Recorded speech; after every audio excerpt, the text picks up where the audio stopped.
출애굽기 20장 4절부터 6절까지 제가 읽습니다. 너를 위하여 새긴 우상을 만들지 말고 또 위로 하늘에 있는 것이나 아래로 땅에 있는 것이나 땅 아래 물속에 있는 것에 아무 형상이든지 만들지 말며 그것들에게 절하지 말며 그것들을 섬기지 말라.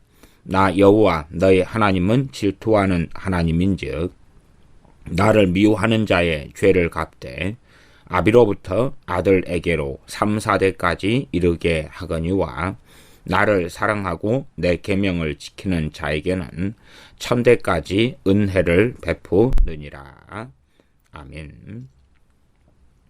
우상 숭배를 하지 말라는 것이 십계명 제2계명입니다. 너를 위하여 새긴 우상을 만들지 말아라. 우상 숭배에 대한 말씀인데 구체적인 내용은 첫째는 우상을 만들지 말아라. 너를 위하여 새긴 우상을 만들지 말아라. 우상을 만들지 말아라. 두 번째, 위로 하늘에 있는 것이나 아래로 땅에 있는 것이나 땅 아래 물속에 있는 것에 아무 형상이든지 만들지 말며 아무 형상이든지 만들지 말아라. 어떤 형상이든지 만드는 것, 그것은 우상 숭배에 상당히 근접하게 되는 이야기입니다. 어떤 형상을 만들어서 사람들은 그것을 섬기는 그러한 일들을 많이 행하게 되어집니다. 이 안에는 그러한 우상들을 사는 것도 포함되는 이야기입니다. 예를 들어 제주도에 하루방이 있다 그러면은 그 하루방이 뭡니까?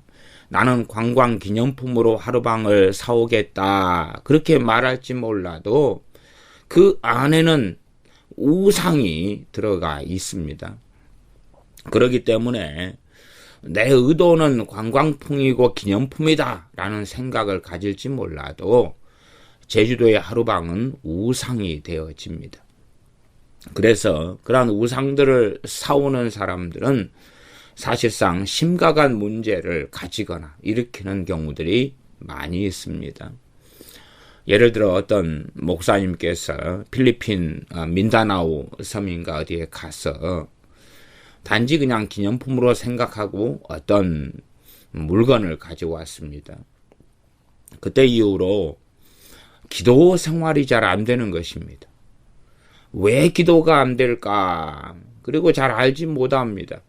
한 석 달 지납니다. 기도가 안 되는 거예요. 기도가 막히는 거예요.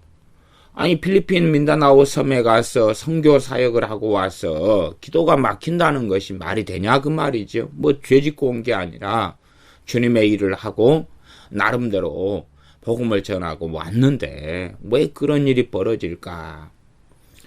그 목사님은 몇 달이 지나도록 자기가 기념품이라고 가져왔던 물건이 사실은 우상이었고 마귀에게 바쳐졌고 그것이 마귀가 역사한 통로가 되어지고 알든 모르든 간에 마귀 역사의 깊은 침입이 자기에게 일어났다는 것을 알지 못하였습니다. 어찌어찌해서 그것이 우상이라는 것이 밝혀져서 그걸 정리하고 치우고 없앤 다음에 그 다음에 주님 앞에 회개로 나아갔을 때에 다시 기도의 문이 열리고 하나님과의 관계가 잘 정돈이 되었습니다.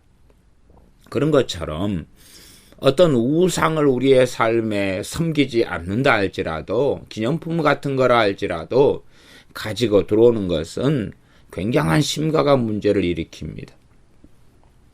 제가 사는 도시 우리 여수는 2012년에 해양 엑스포를 했습니다. 엑스포 할 때에 이 박람회인데 여기에 국제적인 여러 나라들의 사람들이 와서 자기 나라 물건을 전시하기도 하고 진열하기도 하고 판매하기도 했습니다. 제가 그 국제 전시관에 가봤는데 거기에서 여러 가지 물건들을 팔았습니다. 예를 들어서 아프리카에서 온 사람들은 자기 나라의 그 우상들, 제가 볼 때는 우상들인데 그것들을 세워놓고 팔고 전시했습니다.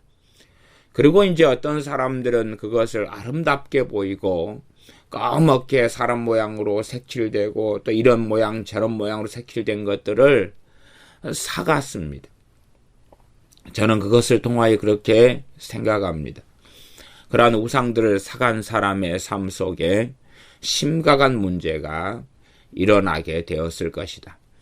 그는 물론 그 우상에게 절하려고 우상에게 섬기려고 사가지 않았지만 그럼에도 불구하고 그 우상들을 통하여서는 마귀가 역사하는 통로가 되어져서 자기도 모르는 사이 자신의 가정에게 심각한 문제가 자신의 가족들에게나 가장 먼저는 본인에게 문제가 일어나게 되고 말았을 것입니다. 그렇게 우리는 이 우상들이 우리의 삶에 들어오는데도 불구하고 그것에 대해서 잘 이해하고 알지 못합니다. 또 이 새긴 형상 그것 중에 하나도 부적이라는 것입니다. 부적도 이 우상 숭배에 들어갑니다.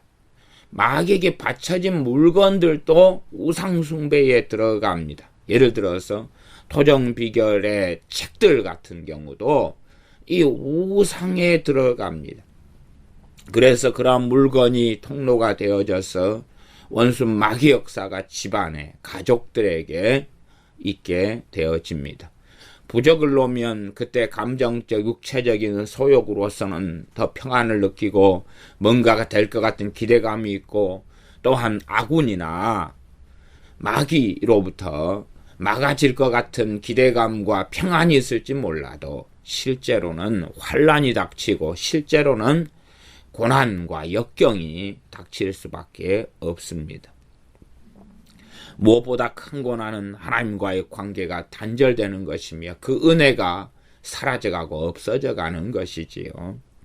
그래서 이 우상을 만들고 사는 것이 이제 지금은 포함되어진다라고 이 우상 숭배에 대한 말씀을 해석하는 것이 맞다 하고 생각합니다. 그래서 아무 형상이든지 일단은 만들지 말아라. 그리고 20장 5절은 그것들에게 절하지 말아라. 우상에게 절하지 말아라. 우리 이 한반도의 우리 한민족의 가장 큰 문제점은 우상 숭배가 너무나 강하다는 것입니다. 과학화되어져 가지만 한편으로는 점점점 우상 숭배가 강렬해져 갑니다.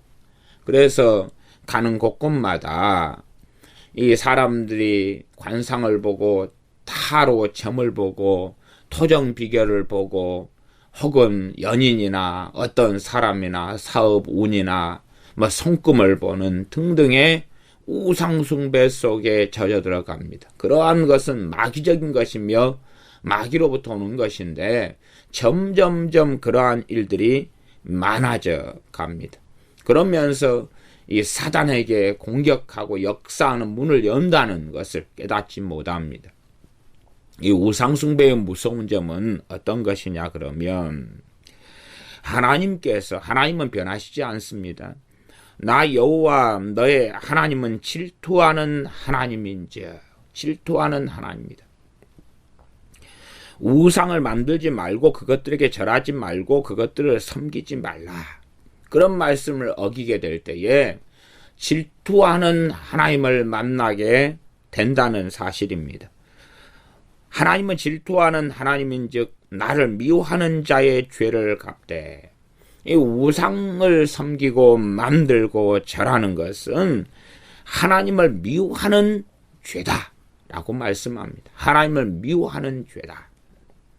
그러므로 우상 숭배 속에 들어가는 사람은 하나님을 미워하는 자가 되어지니 하나님의 원수가 되고 하나님의 보복을 받는다는 것을 알아야 됩니다.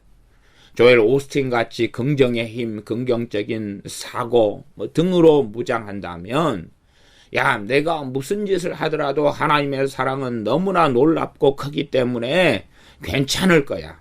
그렇게 생각하지만 결코 그렇지 않습니다. 하나님의 말씀 십계명은 폐해지지 않았습니다. 물론 십계명 가운데 사계명 안식일 계명으로 갈 때에 해석상에 난해한 점은 있는 것이 사실입니다. 그러나 결코 안식일의 주인이 주님이시기 때문에 이 안식일이 어떻게 주일로 변경되고 바뀌어질 수밖에 없었겠는가 하는 신약 성경의 말씀들을 가지고 우리가 잘 조망하고 살펴보는 것이 필요하지. 그러함에도 불구하고 안식일이 주님 안에서 성취된 것이지 폐해진 것은 아닙니다. 심지어 안식일 그 토요일 한 날만이 주님의 날이 아니라 실제적으로 이제는 어떤 사람이 주님을 믿는다 할 때에 그 사람의 전 생애가 주님의 것이 된 것이고 주님의 소유가 된 것입니다. 그 사람이 하나님께 드는 10분의 1, 11조의 예물, 헌금만이 주님의 것이 아니라 그가 가진 전 재산이 주님의 것이라는 것을 자각하고 깨닫고 알아야 됩니다. 우리가 가진 시간, 우리가 가진 재능, 우리가 가진 남은 인생과 삶이라 할지라도 다 주님의 것이라는 것을 인식할 때에 바른 청지기의 자리에 서게 됩니다. 그러나 종교적이 되어져서 안식일에 혹은 이제 지금 주일에 예배드리기 때문에 주일날에 예배드리는 것으로서 나의 책임은 다 한다. 나의 사명은 다 한다. 내 할 바는 다 한다. 라고 착각한다면 심각한 문제가 됩니다. 나아가서 나는 하루에 30분씩 기도해. 그러니 내가 30분 기도하는 것으로 하나님께 내 책임을 다 하고 있어. 라고 생각한 채 남은 시간들, 남은 가정에서, 직장에서, 학교에서, 생활에서, 삶에서, 대인관계에서, 전화통화에서, 내가 하는 말과 행동 등에서 주님과 전혀 상관없이 삶을 보낸다면 그 사람은 참으로 주님의 사람으로 살고 있지 않은 것입니다. 그래서 이 안식일의 말씀을 통해서는 어떻게 그 사람의 모든 것이 주님의 것이 주님의 피로 사서 주님의 것이 되었는가 하는 것을 살펴볼 수밖에 없겠습니다. 그렇지만 이 십계명의 말씀은 폐해진 적이 없어서 종교개혁자들이나 청교도들이나 이어져 가면서 십계명의 말씀을 정말로 귀하게 여기고 잘 가르쳐 왔습니다. 물론 지금 시대에 와서는 십계명의 말씀들이 희석되거나 약해진 일들은 아주 많은 것 같습니다. 특별히 십계명 가운데 이계명을 사람들은 폐하려 하고 무너뜨리려고 애를 쓰게 됩니다.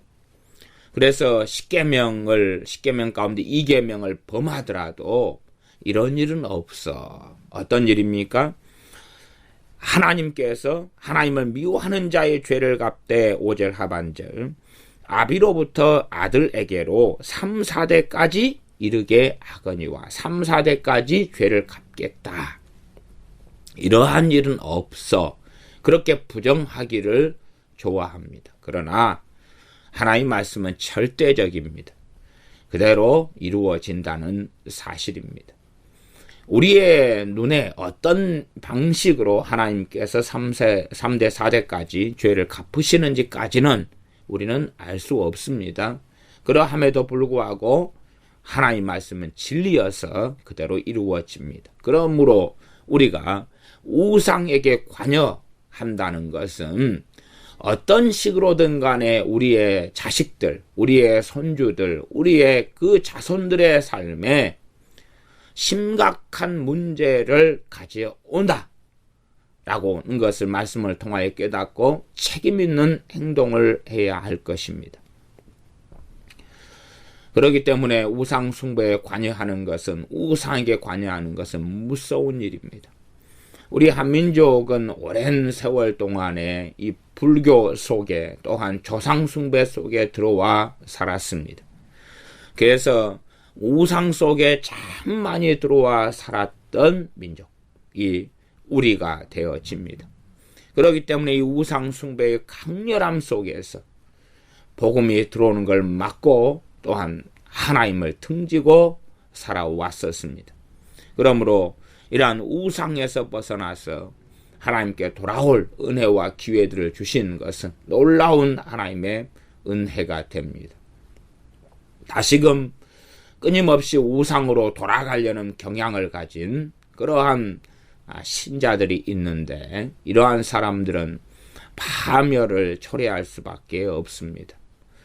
조상에 대한 제사, 부모에 대한 제사 등으로서 우상 속에 들어가는 사람들은 자기만 파멸시킬 뿐만 아니라 자기의 자손들, 후손들을 파멸시킨다는 것을 반드시 기억하고 알아야 됩니다. 하나님의 말씀은 살아있어서 우상에게 절하는 사람들, 그것이 조상의 위패가 되었든 조상이 되었든 제사상이 되었든, 또한 그걸 섬기는 사람들, 나아가 섬긴다는 것은 마귀로부터 온 것, 그것이 우상이고, 마귀로부터 온 지식과 지혜도 거기에 포함되고, 그거에 따라서 토정비결이나 사주관상이나 손금이나 등등을 보거나 부적을 붙이는 행위들도 이에 포함이 되어집니다. 그렇게 살아가는 사람들은 아비로부터 아들에게로 3대, 4대까지 하나님의 보응이 나타난다는 사실입니다. 6절, 나를 사랑하고 내 계명을 지키는 자에게는 천대까지 은혜를 베푸느니라. 하나님을 사랑하고 계명을 지키는 사람에게는 천대까지 은혜를 베푼다 말씀합니다.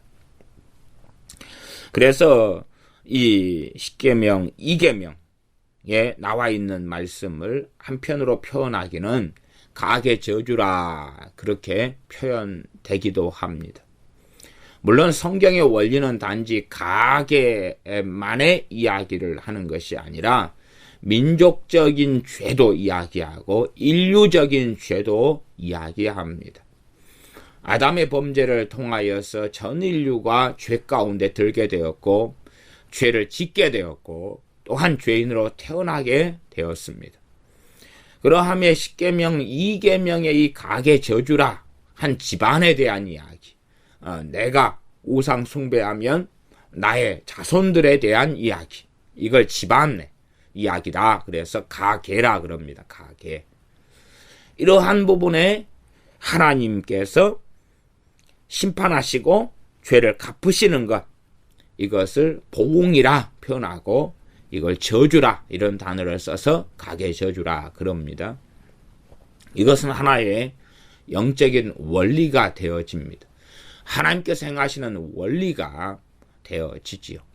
그래서 이스라엘이 범죄할 때 하나님께서는 그들에게 포로가 되게 하겠다, 그들을 심판하겠다, 그렇게 말씀하시고, 계속하여 몇 세대 이상에 걸쳐서 이스라엘 민족이 하나님을 배역하고 반역했을 때에, 그럴 때에 어느 세대가 되어져서 그 세대에는 태아도 있고, 임신 중인 아이 태아도 있고, 갓난 아이도 있고, 어린 아이도 있고, 그렇지만 그 이스라엘 전체가 하나님의 심판 속에 함께 들게 되었습니다. 그 민족적인 죄로 인한 하나님께서 죄를 갚으시는 그러한 심판의 행위입니다. 원리적으로는 가계 저주와 상통하는 이야기가 됩니다. 우리는 성경에서 신약이나 구약이나 끊임없이 하나님께서 이렇게 행하시는 것을 발견합니다. 가계 저주는 성경적이고, 가계 저주 3대 4대까지 하나님께서 죄를 갚으시는 것은 합당하고 온당하고 당연한 일이 되어지고 변함이 없습니다. 또한 마찬가지로 이 두 가지지요. 하나는 3대 4대까지 우상에게 관여하고 우상 숭배하고 절하고 만들고 하는 사람들에게 죄를 갚겠다. 3대 4대까지요. 그것이 첫 번째고, 두 번째에 대해서는 하나님을 사랑하고 하나님의 계명을 지키는 자에게는 천대까지 은혜를 베푼다 는 것이 반대에 있는 하나님의 축복의 말씀입니다. 하나님을 사랑하는 사람들, 하나님의 계명을 지키는 사람들에게는 천대까지 은혜를 베푼다. 우리가 아브라함 같은 하나님의 사람을 통하여서 아브라함의 후손들에게 약속과 언약을 주시며 은혜를 베푸시는 것을 압니다. 지금도 이스라엘이 멸절되지 않고 그 오랜 역사 가운데 하나님을 배신하고 배교하고 등져왔음에도 불구하고 다시 1948년에 나라를 다시 하나님께서 세워주시고 일으키신 이유는 가장 기본적으로 돌아간다면 아브라함이 하나님을 경외했고 섬겼기 때문에 이스라엘을 패하지 않고 다시 일으키셔서 하나님의 뜻을 이루어 가시는데 사용하는 것이다 라고 말씀드릴 수 있습니다. 노아는 의인이고 하나님을 경외하는 사람이었습니다. 그러나 노아의 새 아들이나 새 며느리나 노아의 아내에 대한 이야기는 별로 없습니다.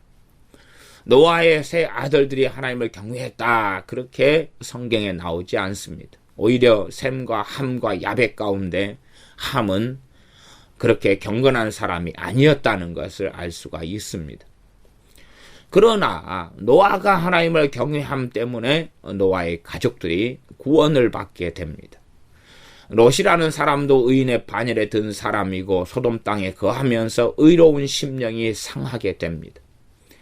롯의 두 딸들이나 롯의 사위들이나 롯의 아내는 경건한 사람들이 아니었습니다. 그러나 하나님께서 롯을 보셨기 때문에 롯의 두 딸들을 구원하셨고 또한 롯의 사위들에게 기회를 주었습니다. 가자, 떠나자. 하나님께서 심판하신다. 빨리 떠나자 하고 기회를 얻었습니다. 롯의 아내도 먼저는 구원을 받았지요.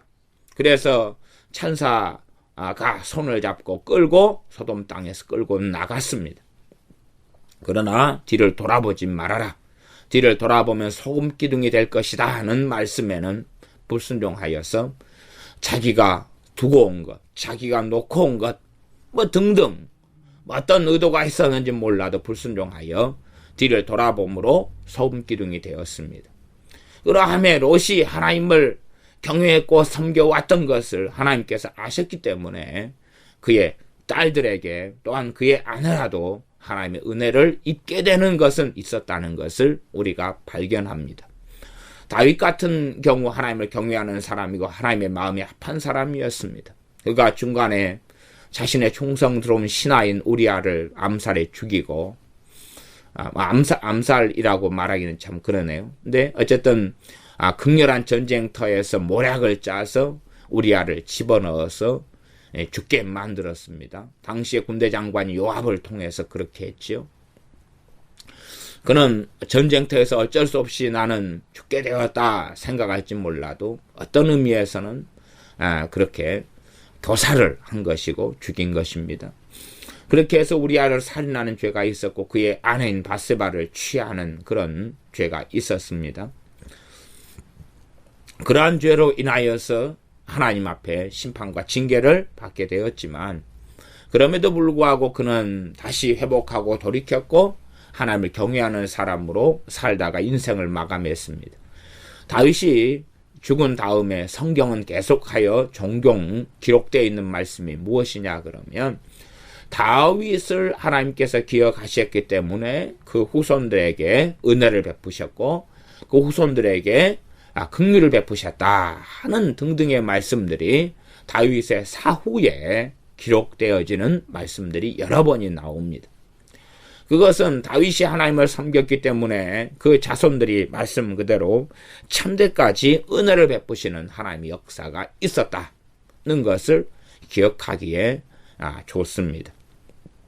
그러함에 하나님의 말씀은 살아있어서 우상숭배가 얼마나 무서운 죄인가를 경고해 줍니다.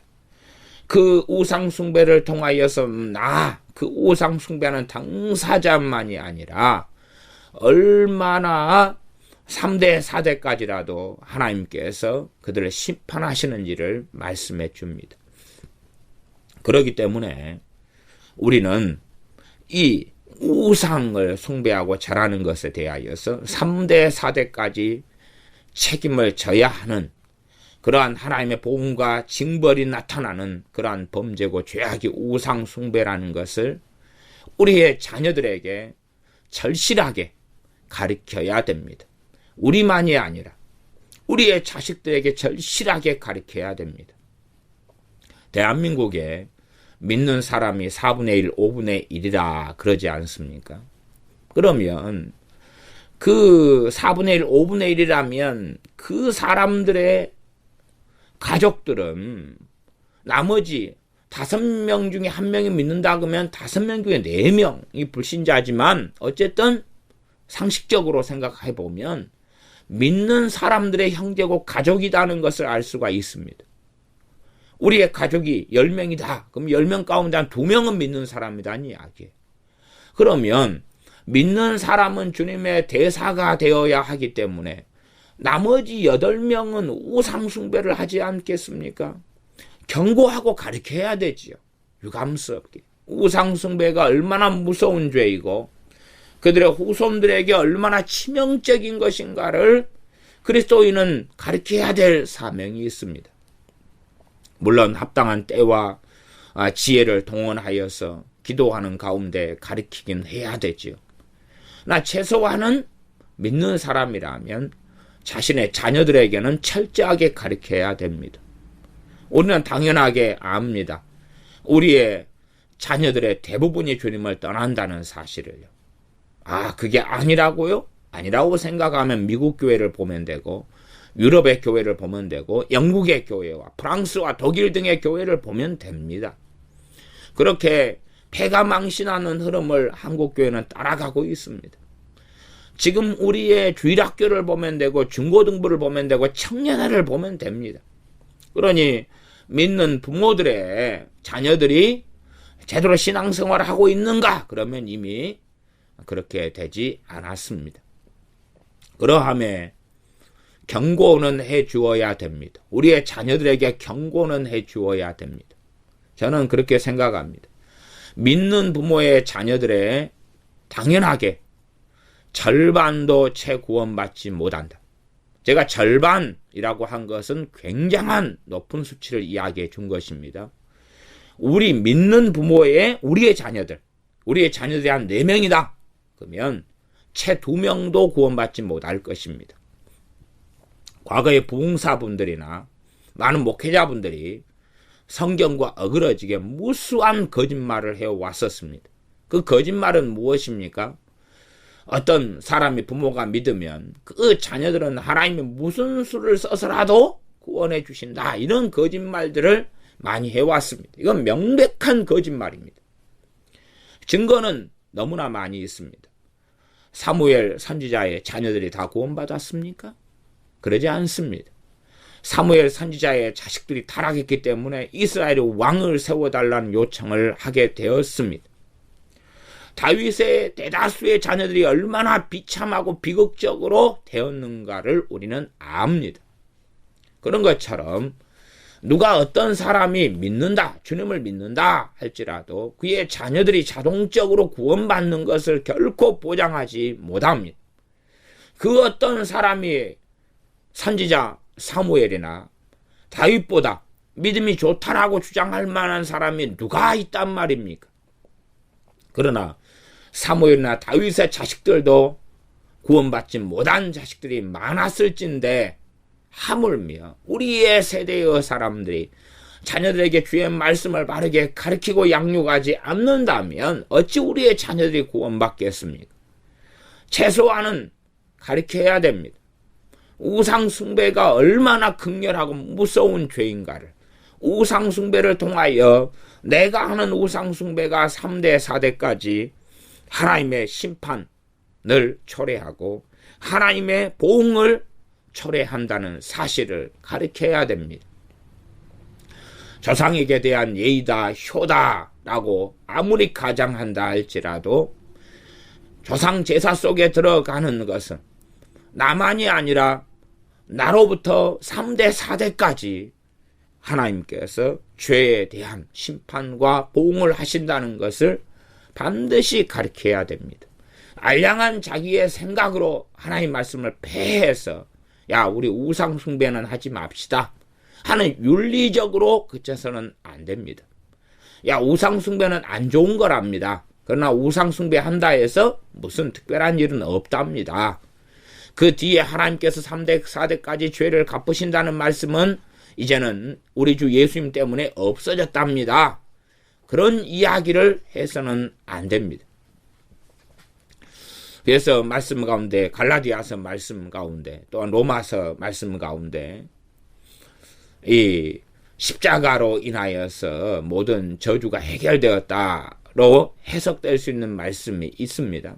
그에 대해서 전에 가계 저주에 대한 설교를 몇 년 전에 하면서 더 구체적으로 다루고 설명했었습니다. 그런 말씀의 의미가 어떤 의미가 되어지고 무엇인지. 그래서 그러한 말씀들은 십자가를 통해서 가계 저주를 해결해 갈 수 있다는 말씀이지, 자동적으로 이제 우리가 우상 숭배한다 할지라도 그러한 죄에 대한 보응은 없다, 그런 말씀이 아닙니다. 그러면 어떤 사람이 우리 주님을 믿자마자 모든 저주가 해결되었다, 그러면 믿자마자 모든 저주가 해결되었다 그러면 첫째, 저주의 근원은 뭐냐 하면 아담의 범죄입니다. 우리의 조상 아담의 범죄입니다. 우리의 조상 아담 할아버지의 범죄 때문에 모든 저주가 왔는데, 그러면 육체의 죽음이 사라졌습니까? 모든 저주가 해결되었습니다. 십자가에서 모든 저주가 속량받았습니다. 그건 진리입니다. 그러나 우리가 우리 주 예수님을 믿었다, 그러니 그 저주의 근본은 죽음 아닙니까? 육체의 죽음입니다. 그러면 육체가 이젠 더 이상 안 죽는다는 이야기입니까? 죽음이 없어졌습니까? 우리 주님을 믿는 사람은 안 죽게 되었습니까? 아니면 질병이 죄로부터 온 것입니다. 질병에 병이 안 걸리게 되었습니까? 죄를 짓는 것입니다. 죄인으로 살아가는 것입니다. 저주의 문제는 우리가 우리 주 예수님을 믿는다 해서 대부분은 해결되지 않습니다. 속량 받았음에도 불구하고 속량되는 열매를 거둬가야 하는 것입니다. 우리 주님의 십자가를 지심으로 인하여서 우리의 저주를 해결해 가야 하는 당위성의 말씀이지, 자동적으로 모든 저주가 해결되었기 때문에 질병도 없고 아픔도 없고 눈물도 없다, 그것이 이루어지는 것은 주님께서 재림하실 때에 혹은 천국에서 이루어지는 것입니다. 그러므로 지금도 소위 말하면 가계 저주는 있습니다. 지금도 이 말씀 10계명 2계명은 유효하여서 어떤 사람이 우상을 숭배한다면 각오는 해야 됩니다. 우리의 자녀들의 패가망신의 이유 중에 하나는 우리의 자녀들이 우상을 숭배하기 때문에 그렇습니다. 겁없이 우상 숭배 속에 들어가기 때문에 그렇습니다. 물론 우상 숭배에 대한 신약의 말씀으로 갈 때는 훨씬 더 방대해지게 됩니다.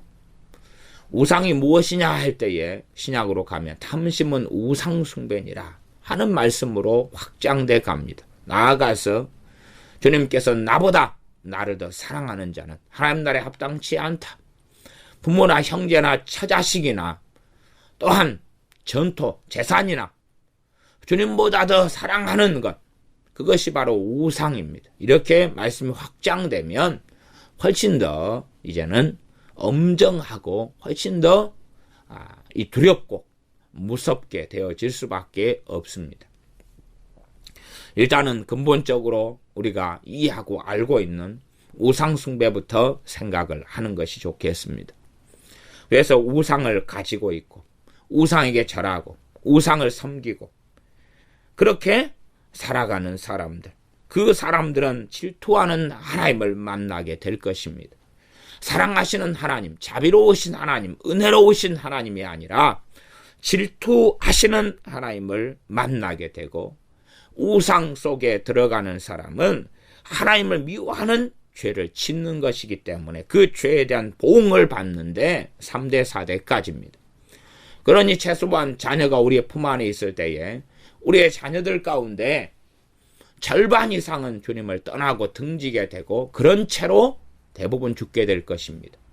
저는 죽음까지도 이야기하는 것입니다. 그럴진데 그러한 자녀들이 우상을 숭배하고 그렇게 들게 되면 그의 자녀의 그 다음 자녀의 세대들은 주님을 제대로 섬긴다는 것은 훨씬 더 어려워집니다. 왜요? 하나님의 보응이 있기 때문에 그렇습니다. 하나님의 보응 가운데 가장 무서운 보응이 무엇이겠습니까? 그것은 복음을 들을 기회가 상실된다는 것입니다. 우리 동남아시아에는 무수히 많은 나라가 있으나 기독교 인구의 비율과 퍼센트가 1, 2%가 안 되는 나라들도 아주 많습니다. 그 나라의 특징은 뭐냐 하면 우상 속에 살아가기 때문에 그렇습니다. 이슬람에는 복음에 들어가기가 너무나 어렵습니다. 그래서 이슬람에서 믿는 사람들은 소수입니다. 왜 그렇게 복음에 들어가기 어렵습니까? 알라라는 우상 속에 들어가서 살기 때문에 그렇습니다. 하나님의 죄에 대한 보응의 가장 무서운 것이 무엇입니까? 그것은 은혜의 복음, 생명의 복음, 구원의 복음을 들을 수 없다는 사실입니다. 나아가서 복음을 듣는다 할지라도 그것은 조금 들려옵니다. 제가 최근에 제주도에 여행을 갔다 왔습니다. 제주도 전체를 4박 5일에 걸쳐서 한 바퀴를 돌았습니다. 어머니께서 칠순이셔서 여행을 시켜드렸습니다. 근데 제주도를 돌면서 느낀 것은, 가장 심각하게 느낀 것은 하나입니다. 교회가 없다. 교회가 거의 없다는 사실입니다. 간혹 가다가 교회가 있긴 있었으나 그러나 너무나 드물었습니다. 제주도 인구가 63만 명인가요? 뭐 그렇게 된다고 알고 있습니다. 제주도 인구가 상당한데, 그런데 교회는 참 드물었습니다. 뭐 제주시나 서귀포시를 가도 교회를 찾는 것은 어려웠습니다. 또 간혹 가다가 이제 교회가 있으면 반가워서 자세히 보았습니다. 그랬더니 상당히 의외로 이단 교회들이 눈에 많이 띄었습니다. 이단 교회, 구원파라든지 이런 이단 교회들 말이지요. 그러니 그 제주도에는 왜 이리 교회가 적은가? 적을 수밖에 없는가? 그것은 제주도의 우상 숭배 때문에 그렇습니다. 가장 우상을 깊이 있고 강렬하게 숭배하는 땅이 제주도고 제주도 사람들입니다. 그렇기 때문에 거기에는 교회가 들어가기 어렵습니다. 전에 거제도에 여기에서 신방을 다닌 적이 여러 차례가 있었습니다. 거제도에 갔는데 그중에 그것도 특이점은 그렇습니다. 교회가 드물었다는 사실입니다. 또 하나는 교회가 이제 생겨져 가고 있었는데 전통 있는 교회들은 드물었고 신생 교회들이 간간히 보이더라. 이제 세워지는 교회들, 그런 교회들이 이제 숫자가 늘어가기 시작하더라. 그러면 이 거제도에 사는 사람들의 우상숭배와 강파감이 조금씩 나아지고 있다는 것을 이제 설명하는 것이지요. 거제도에는 조선산업인가 이런 게 발달하지 않습니까? 조선소가 발달하면 외지 사람들이 많이 들어오죠. 타향에 있는 사람들이 많이 들어와서 자리를 잡게 됩니다. 그러함에 기존에 자리를 잡았던 사람들의 많은 우상 숭배는 퇴색되어 가고 무너져가는 경향이 있을 것입니다. 우리나라 한반도에 복음이 이렇게 늦게 들어온 이유는 너무나 심각한 우상 숭배 속에 우리 조상들이 살아왔기 때문에 그러합니다. 저야 이제 뭐 중년에 불과하지만 제가 기억하는 70년대만 해도 얼마나 우상 숭배가 심각했는지 모릅니다. 한 80년대 중반까지만 가도 이 무당들의 무속은 너무나 강렬했습니다. 제가 살아왔던 산동네는 이 제당이라는 곳이 있었습니다. 제당, 제각이 있었고 마을 사람들은 거기에 있는 제당에서 주기적으로 제사를, 마을 제사를 지내왔습니다. 그래서 이 제당은 만들어진 지가 너무나 오래되었지. 그리고 거기에 있는 큰 굵은 나무들, 팽나무들이었는데 그 나무들이 소위 말하면 당산나무라는 것이 되었습니다.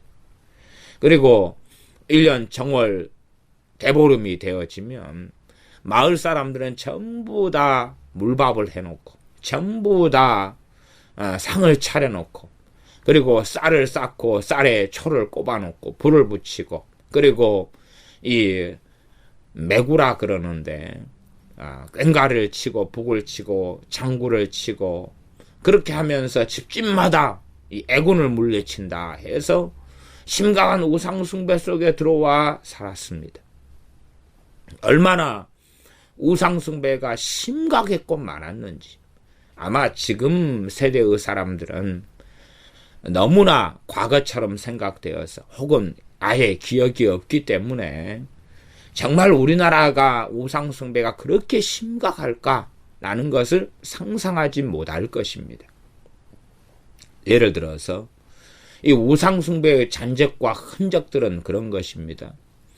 지금도 아파트 같은 데 가면 어떤 데는 4층이라는 것을 없애버립니다. 병원 같은 경우도 마찬가지지요. 어떤 곳은 해놓습니다. 어떤 데는 4자를 없애버립니다. 그래서 층에서는 4층을 없애버리고 바로 3층에서 5층으로 올려버리거나 아니면 뭐 F라는 표시를 해놓거나 등등 여러 가지를 사용합니다.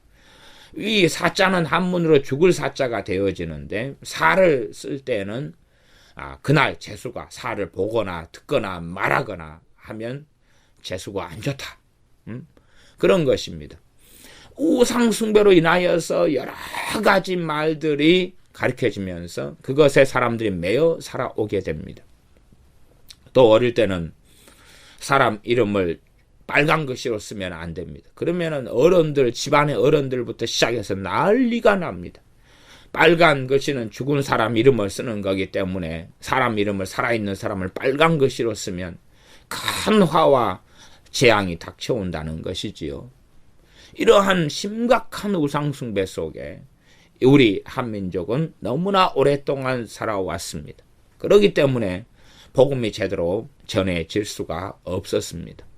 이러한 우상숭배가 너무나 강렬했다. 이것이 그 우상숭배를 통하여서 하나님께서 나를 미워하는 죄를 갚되 하나님의 복의 가장 큰 복은 무엇입니까? 복음을 듣게 하시는 것입니다. 예배할 예배 처소가 있는 것입니다. 기도할 기도 처소가 있게 하시는 것입니다. 유럽이 아무리 하나님의 큰 심판을 받아서 이제 믿는 사람을 찾기가 어렵더라도 그러나 유럽은 지금도 참되까지 하나님의 은혜를 받고 있다는 걸 알 수가 있습니다. 왜냐하면 그럼에도 하나님의 말씀의 성경을 쉽게 구할 수가 있습니다. 또한 찾아보면 다닐 교회들이 곳곳에가 있습니다. 그러니 참되까지 받는 은혜 속에 있는 것입니다. 우리는 구체적으로 돈에 대한 은혜로 생각하고 뭘로 생각하지만 하나님의 은혜의 기준과 중심과 초점에는 복음이 있습니다. 하나님의 이 죄를 갚는 것의 기준은 가난이나 질병 이전에 복음에 대한 이야기입니다. 하나님의 심판이 에이즈 같은 걸 통해 나타날 수 있으나 가장 근원적인 것은 그것은 바로 복음에 대한 것입니다. 복음에 대한 은혜, 마음을 열어서 복음을 듣게 하시며 전하게 하시며 또한 듣지 못하는 자들에게 주의 종들을 파송하시는 것입니다. 복음을 증거하도록 파송하시는 것입니다. 그러니 우리가 또한 인류가 그 나라의 민족의 사람들이 우상 숭배를 선택한다면 그들은 복음을 들어도 약하게 들을 수밖에 없고 가볍게 들을 수밖에 없고 또한 복음을 전하는 사람들은 잠깐 왔다가 가버리고 말 것입니다. 100번 1000번 들어야지 주님을 믿게 되고 만나게 되고 마음의 강팍함이 무너진다면 1번, 2번, 3번, 4번밖에는 듣지 못하게 되고 그러니 한 100번 복음을 듣는다면 한 1000명이 구원받는다면 한 2번, 3번 들을 때는 2-3명 정도밖에는 구원받지 못하고 복음을 받아들일 수밖에 없을 터인데 그 정도에서 그치게 되는 것입니다. 그렇게 해서 그 지역과 나라와 민족의 복음화는 더디 이루어지거나 거의 이루어지지 않은 채로 불모지로 남게 됩니다.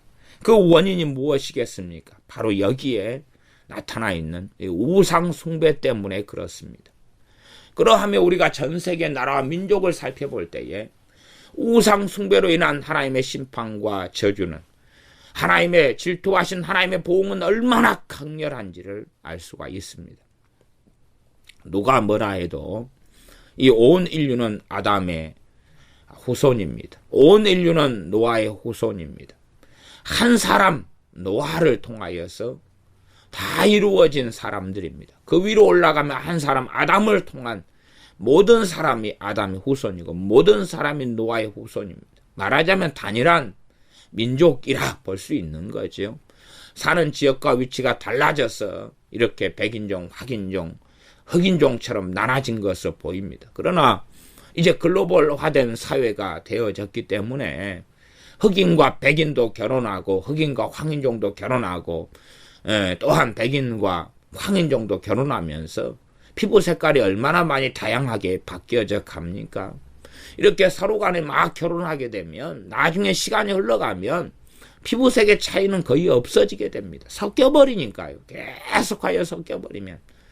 그러나 이제 하얀색을 만나서 계속 결혼해 살아가는 것을 이어가면 결국은 백인종이 나올 수밖에 없는 거지요. 그러나 우리가 황인종인데 자 아프리카 사람들하고 계속 아예 자손이 결혼하게 된다면 우리의 나중에 한 10대 흘러가면 흑인에 가까운 사람이 나오지요. 그럴 수밖에 없는 것입니다.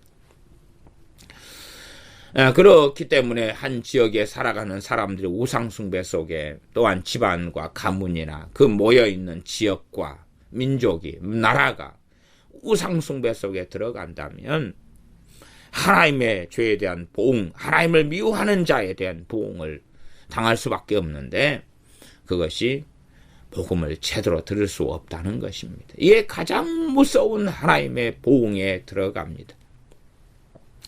가난은 그런 심각한 문제가 되지는 않습니다. 하나님을 알 수 없다는 것, 진리의 말씀을 들을 수 없다는 것, 생명의 복음을 들을 수 없다는 것, 죄 사함의 복음, 또한 성령 충만의 복음을 들을 수 없다는 것.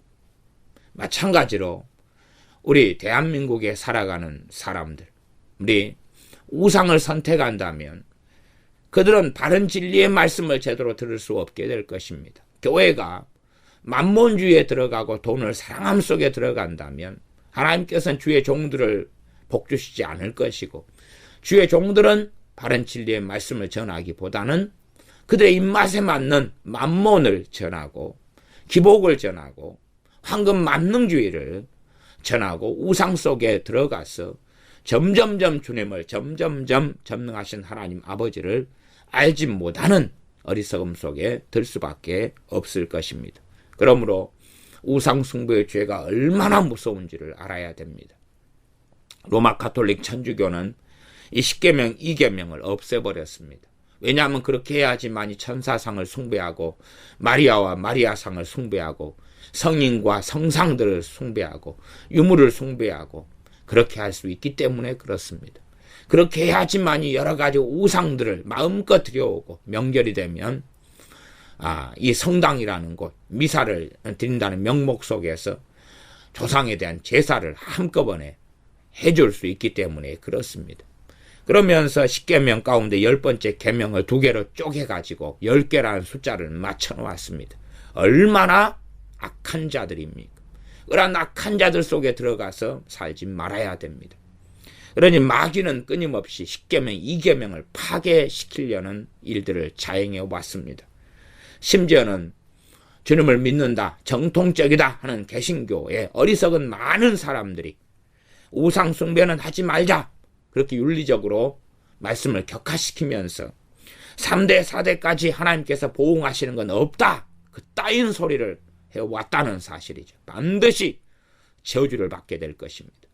반드시 하나님 말씀 혼잡케 하는 자들은 하나님의 심판을 면치 못하게 될 것이고 그 열매는 반드시 자손들에게서 거두게 될 것입니다. 기도하겠습니다.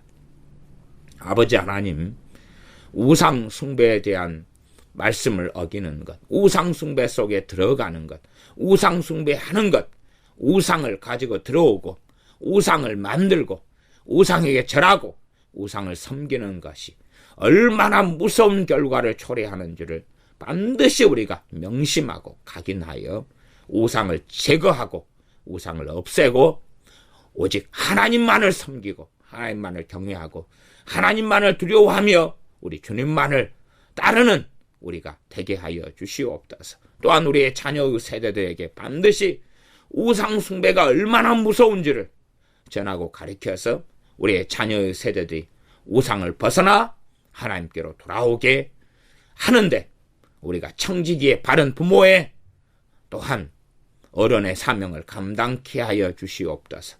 우리 주 예수님의 이름으로 기도하옵나이다. 아멘.